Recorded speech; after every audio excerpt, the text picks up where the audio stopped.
Nós estamos fazendo uma série desde o domingo passado sobre Jesus como o Eu Sou.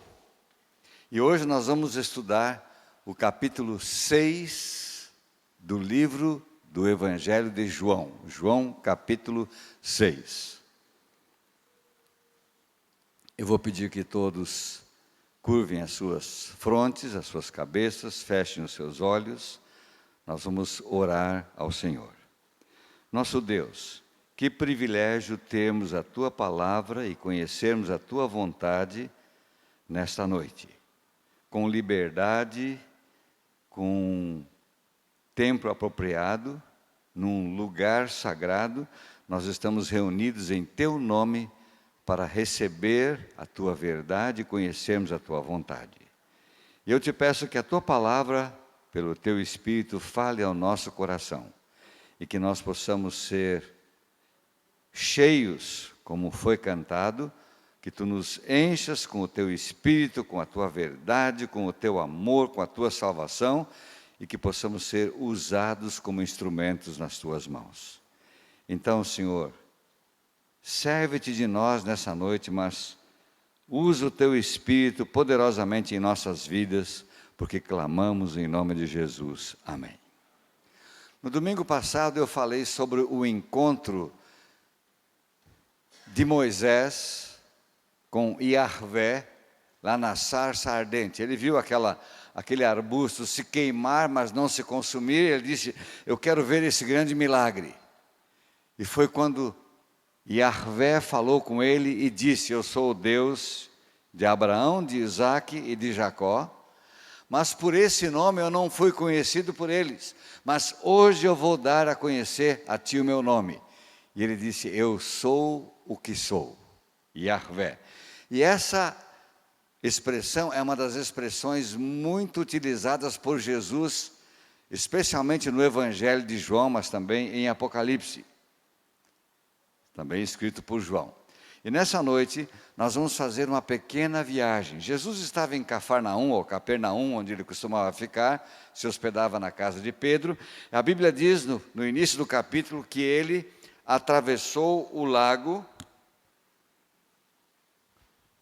chamado Mar da Galileia, também em homenagem ao imperador Tibério, chamado o Mar de Tiberíades. Mas só os romanos usavam esse nome. Os judeus chamavam-no de o Mar da Galileia. E a Bíblia diz que uma grande multidão o seguiu, porque haviam visto os sinais que ele havia realizado naqueles que estavam doentes. Verso 2. Verso 3. E Jesus então foi a uma montanha e se assentou com os seus discípulos. Como ele atravessou de Capernaum o mar, e era um local próximo, os estudiosos, os teólogos, os analistas da Bíblia, creiam que ele subiu do noroeste para o norte, perto de onde o Rio Jordão entra no Mar da Galileia, um lugarzinho chamado Betsaida. Verso 4 diz que a Páscoa, festa dos judeus, estava próxima. A Páscoa, para os judeus, lembrava a libertação dos judeus lá da escravidão do Egito. Jesus, verso 5, levantou os seus olhos e vendo a grande multidão vindo na direção dele, disse para Filipe, onde compraremos pão para que tantos possam comer? Ele falou isso para testá-lo, porque ele próprio já sabia o que haveria de fazer. Filipe lhe disse, Senhor, 200 denários de pão não seriam suficientes para eles, para que cada um pudesse ter um pouco.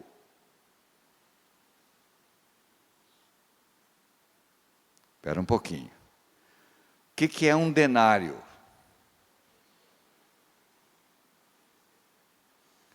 O salário de um dia de um bom trabalhador. Aliás, era o salário de um soldado romano.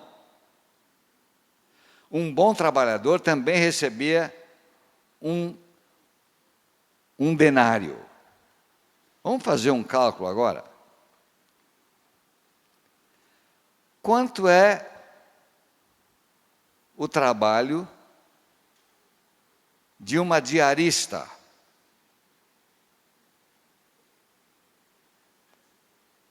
Quanto está aqui no Rio? Tá bom, eu tenho um jardineiro que me ajuda e ele me cobra R$100 para o dia das 8 até às 5 da tarde. Vamos fazer de conta que um denário tem o valor de R$100. É 150, eu sei porque já me pediram aqui no Rio isto. R$100, pelo cálculo de Filipe. Por que Jesus perguntou isso para Filipe? Porque a Bíblia diz em outro local que Filipe era de Betsaida. Como eles estavam lá junto da vila, numa encosta, Jesus como que insinuou para ele o seguinte: Filipe, você aqui da região, onde é que tem uma boa padaria? Onde é que tem uma confeitaria para a gente conseguir pão para esse pessoal? Filipe olhou para aquele pessoal, levou um susto e falou para Jesus: nossa, credo! Nem 200 denários daria para comprar um pouco de pão para esse pessoal. Então vamos fazer um cálculo, vamos fazer uma brincadeira, vamos nos colocar dentro da história. 200 denários diárias de trabalho, vezes R$100, daria quanto? 200 vezes 10, 2.000 vezes 100, 20. Filipe disse que R$20.000 não dava para comprar pão para aquela multidão. Então era gente, né? Mas espera um pouquinho. Naquele tempo o pão era tipo de uma chapinha, assim, tipo do pão árabe ou sírio, como nós o conhecemos. Não é o pão que nós consumimos. Vamos fazer de conta que os pães que eles fossem comprar seria o pão francês. Temos R$20.000 para comprar em pão. Onde é que vamos encontrar pão em tanta quantidade? Bom, vocês sabem quanto pesa um pão francês? Pela lei, 50 gramas. Portanto, em 1 quilo tem quantos pães? 20. 20 vezes 5, 100, mais um zero, 1.000 gramas. Agora, quanto está o quilo do pão francês? Em alguns lugares está mais caro, outros lugares, supermercados tem. Vamos fazer de conta para arredondar as coisas. Vamos fazer de conta que o quilo do pão francês custe R$10. Quantos pães num quilo? 20 pães. R$20.000 dividido por 10.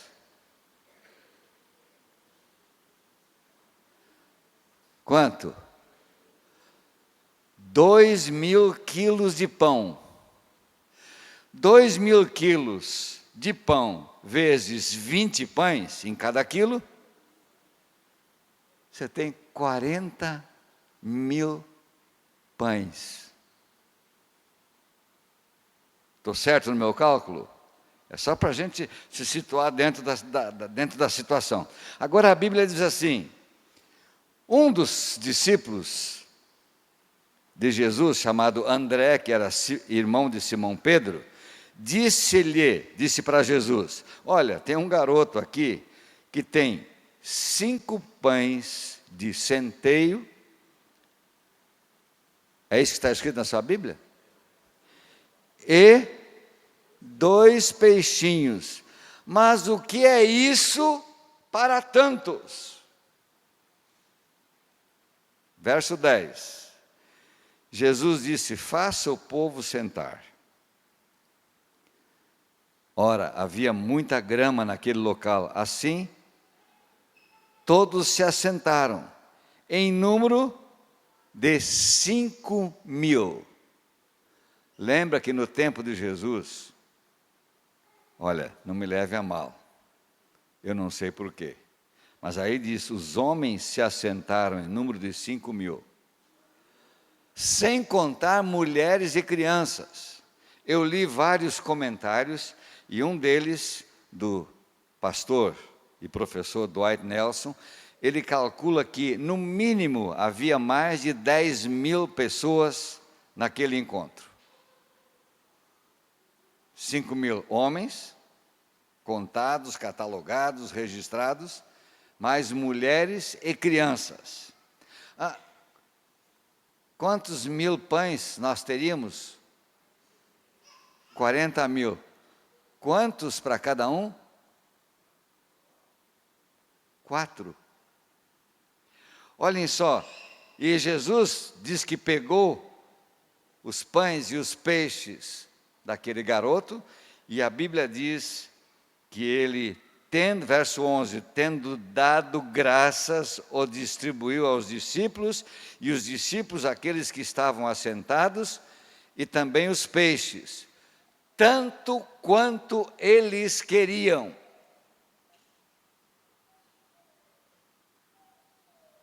Você está no entardecer, está com fome porque galgou a montanha, caminhou quilômetros, está com fome, quanto que você come?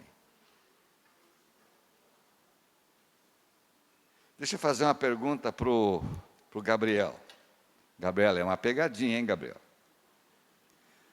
Gabriel, se você estivesse um dia inteiro sem comer, quantos pãezinhos franceses você, com bastante fome, você consegue comer? Você pode responder? Então responda. Não precisa responder. Jesus diz que os discípulos deveriam distribuir para cada pessoa tanto quanto ela quisesse. E verso 12 diz, e quando eles estavam fartos, ele disse para os discípulos, ajuntem os fragmentos que sobraram, para que nada se perca. Mas espera aí, vou fazer uma pergunta para vocês que são pensantes e são inteligentes.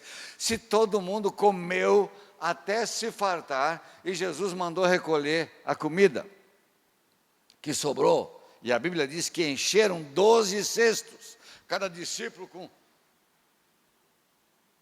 Para que esse pão que sobrou foi recolhido?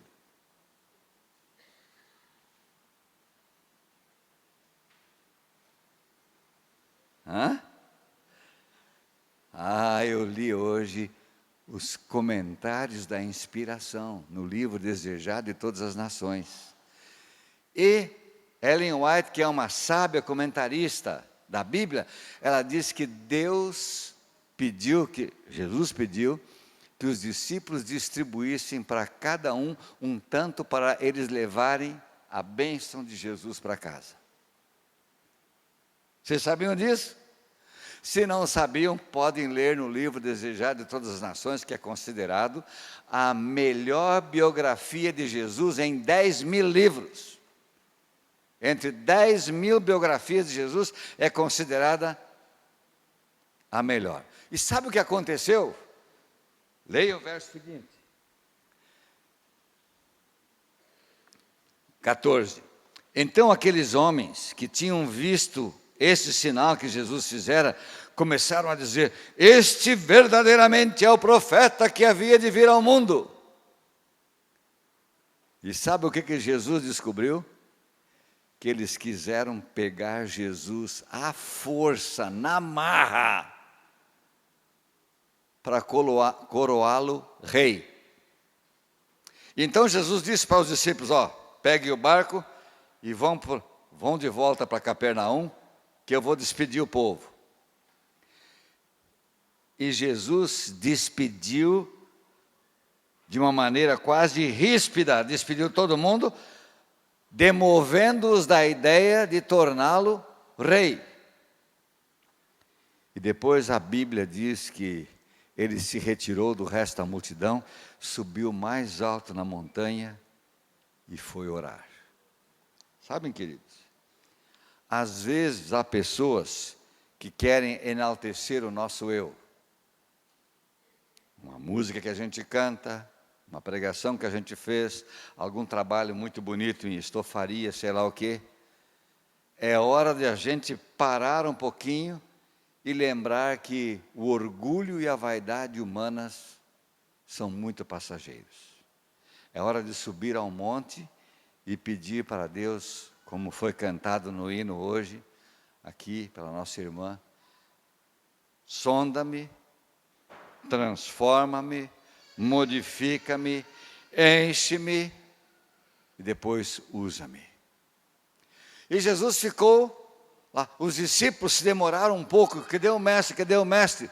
Mas finalmente entraram no barco e daí nós temos a história daquele temporal, o vento estava contrário, e quando eles olharam na direção de onde tinham vindo, Betsaida, para ir para Cafarnaum ou Capernaum, eles viram um fantasma caminhando nas águas. Além de lutar contra as ondas, eles ficaram com medo do fantasma. Só que o fantasma se aproximou e disse assim, não tenham medo, sou eu. Entrou no barco e a Bíblia diz, logo chegaram na outra margem. Mas como as histórias de Jesus não terminam com um episódio, no dia seguinte, porque o povo chegou na vila e nas outras cidadezinhas próximas e começaram a contar a respeito do milagre, a Bíblia diz que vieram barcos de tudo que é canto e foram lá para Betsaida. A multidão correu, subiu a montanha e não encontrou Jesus. Quando viram que Jesus não estava lá, nem os discípulos, falaram, a casa de Jesus é em Capernaum. O que fizeram? Foram para Capernaum. E quando chegaram lá, disseram para Jesus, ué, Rabi, como é que o senhor chegou aqui? Desde quando o senhor está aqui? Jesus olhou para eles, não respondeu, mas disse assim, vocês estão me procurando? Porque vocês comeram muito pão e peixe ontem e se fartaram. E disse para eles, não lutem pela comida que perece, mas pela que permanece para sempre. Versos 26 e 27. E ele disse, lutem pela comida que dura para sempre, que o Filho do Homem vos dará, porque Deus o Pai colocou o seu selo sobre isso.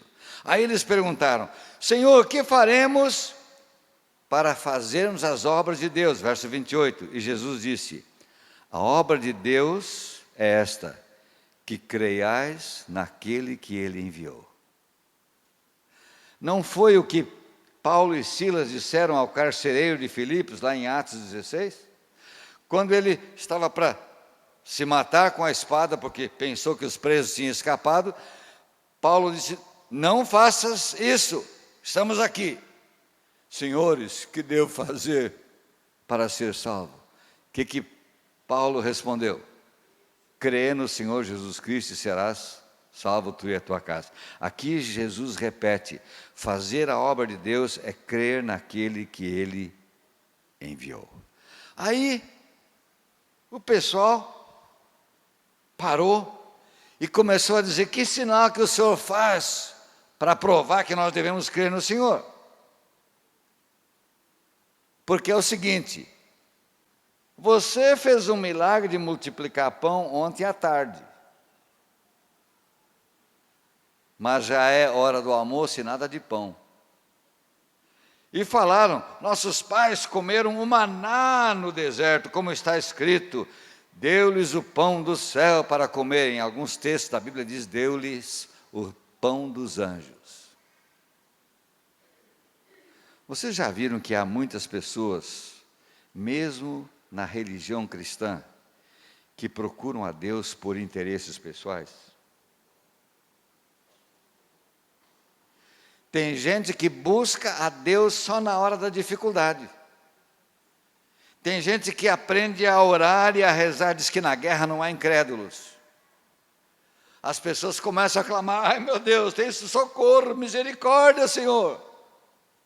Às vezes é quando uma doença vem, às vezes é quando vem o desemprego, às vezes quando vem uma disfunção conjugal.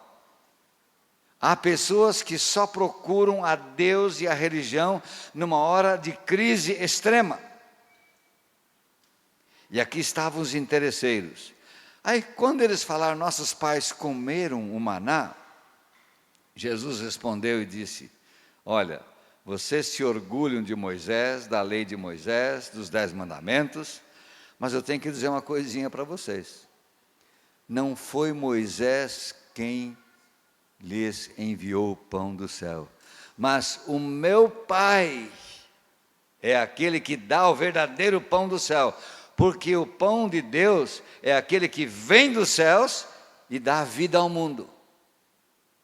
Jesus estava revertendo de um fato real. Lembra que os israelitas comeram maná durante 40 anos.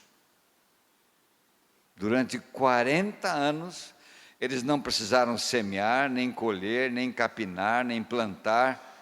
Deus lhes deu o pão. Aí quando Jesus disse, olha, o verdadeiro maná vem dos céus. Aí eles disseram para